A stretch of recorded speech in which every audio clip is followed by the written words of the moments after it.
ওরে নিজের ভিতরে তাকা তাকা আমার মাওলার কুদরতের ঘেরান। তুই কোন দিকে তাকাইতেছ? ফাইনা মা তুআল্লু ফাসাম্মা ওয়াজহুল্লাহ।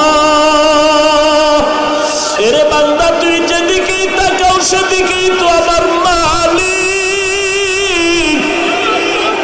আমার আল্লাহকে তুই কই তালাশ করো? তোর কণ্ঠের আওয়াজে আমার মাওলার কুদরতের ঘেরান, তোর চেহারার ভিতরে আমার মাওলার কুদরতের ঘেরান।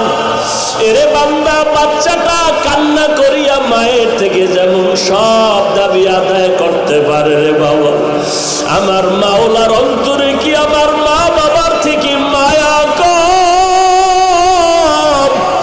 বাচ্চার কান্নায় যদি মায়ের কলিজাটা সিরিয়া যাইতে পারে, ওই কান্না যদি ধরিয়া তুই একবার চোখের পানি ছেড়ে আমার মাওলাকে মুহাব্বতে ডাক দাও, আমার আল্লাহ কেন তোমার ডাকে সাড়া দিবে না রে বাবা?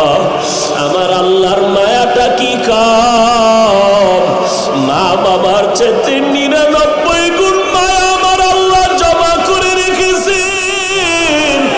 আল্লাহ বলেন, পাহাড় পরিমাণও যদি গুনাহ করো, জিহ্বাটা নাড়াইয়া মুহাব্বতে একবার আল্লাহ বলে যদি ডাক দাও, আর চোখের বাড়ি ছেড়ে বলো, রে মালিক, এই জমিনে আমার মতো গুনাহগার কেউ নাই।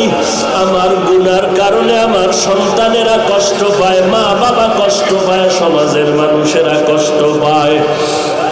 আমার গুনার কারণে আমার হাত না পাক, আমার চোখ না পাক, আমার জিহ্বা না পাক হয়ে গেল।